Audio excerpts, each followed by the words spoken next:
Gareth. Just wondering what you made of how the players dealt with the changes. Sorry, Alex, do you mind repeating that? You dropped out slightly there. Hi, Gareth. Just wondering what you made of the performance and how the players dealt with the changes today. Yeah, I think it was very difficult for the team that started because not played together as much as a group. And so you could see that some of the cohesion that we often have with a more settled team wasn't quite there. And of course, you're playing an opponent where there was so little space and slowing the tempo of the game down all the time. So I felt they got a little bit frustrated with the situation in the first half. Second half, they started much brighter, and I thought then we just needed another injection with the changes, which we always knew we could do. But also Andorra tend to let more of their goals in late because in the end you can only work for so long and chase, and the gaps eventually open up. Thanks, Alex. We'll jump next to Paul Joyce, The Times. Gareth, could you speak a little bit about your experiment with Trent today? Obviously in midfield in the first half, and then more right back in the second half. Yeah, I think something we thinking about the first half performance, and which half did you like better? I think we wanted to have a look at playing him in a slightly more advanced role. We know he's just got outstanding quality with the ball, and of course he finds himself in those positions with Liverpool. But what was clear in the first half, there wasn't a lot of space, and to find yourself in those positions, coming onto those positions, is different to starting in those positions. So, I don't think we lost anything by having a look at it. We felt that at half-time we could actually get more from Trent, more from Reece, and more from Hendo by rotating those three. And actually they started the second half well. It was a bit harsh for Reece to come off because I thought he'd played that pivot role very well for the 10-15 minutes, hit the bar with his shot. But we wanted to get another attacking player into the midfield, and so we decided to take Reece off at that moment. Do you draw a conclusion about Trent's position on the back of that? Because he looked far more comfortable at right back. Well, I think that's inevitable given how much of his football he's played at right back and how much he will play at right back. I just think we wanted to see something, and we felt this was a good game to look at it. Clearly in the second half, he's in more of those positions where he felt more comfortable, even though a lot of the time it was the same positions he was in the first half, but just he's coming onto things. He looked happier in that position. That was clear. So, I think his play with the ball exhibited that happiness, if you like. Thanks, Paul. John Cross, The Mirror. Hi, Gareth. I was just going to ask you, please, about Jesse. It's such a good story, isn't it? I mean, it's his first goals for England for the best part of 3 years. His refusal to give up, his inclusion in the Euro squad, playing so well today.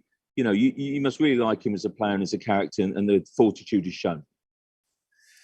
Well, I know at times we've had a lot of criticism for including him in squads, but he's just a player who has always played well for us. And he has always been a threat on goal.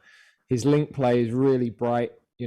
When we ask him to start wide, we know he's going to come in off the line and play those little give and goes and get into those dangerous positions. He's got a real intelligence, and he works so hard without the ball and presses well. So we gave him a debut the first game we took here against Malta, and from that day to this, he's always been a reliable player for us. And today I thought he was the brightest spark, particularly in that first half, because it was the type of game where those players who are really able to manipulate the ball in those tight areas in between the lines, it was a game where they were going to be able to shine a bit more than one or two others. Thanks, John. Duncan Wright. Hi, Gareth. Congratulations on the win. Just want to ask about Bukayo, if I can. There was terrific reception for him, but he admitted after the game that he was surprised and took a lot of encouragement from the reception he got. Did you have to work on him when he came back? Did you make a point of speaking to him about how he was responding to the difficulties of the summer? Yeah, I didn't do that immediately, but I had a longer catch up with him a couple of days ago. I suppose mindful of coming back to Wembley today, but really just to emphasise what he will now recognise from the reception he got from the crowd, that my thoughts of him when I look at the summer are all positive, and he will, I'm sure, have gained a lot of confidence and heart from the reception he got before the game, and then the reception of his teammates when he scored, I think, shows you what they think of him. And yeah, it's a lovely story for him to get his goal today on his birthday as well. Thanks, Duncan. Simon Peach. Hi, Gareth. Two questions. Would it act as any kind of closure, do you think, for Bukayo, the goal? And secondly, looking ahead to Poland, just how big a match is that in the grand scheme of things? Well, it's hard for me to say what it will mean for Bukayo, but from my perspective, he doesn't need closure. We think he's a super player. He's 20 years old. The way he's progressed and the maturity he's played with and the talent that he has, he's a hugely exciting player and has already produced some big performances for England. So no need from our side for closure.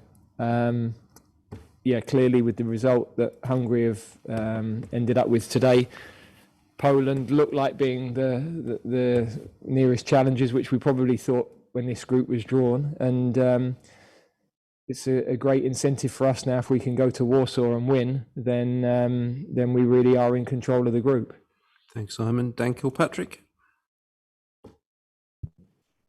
Hi, Gareth.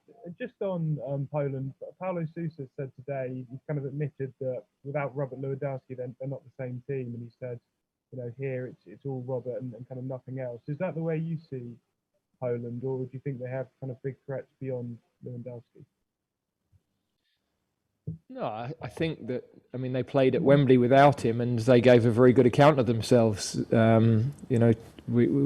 only scored really late on in the game, as you know, to win it. So, of course, it's no different if we didn't have Harry Kane or Raheem, then, they would be a big loss to us. The very top players for any team in the world are a loss if you don't have them. And every coach will feel the same way. But no, I don't.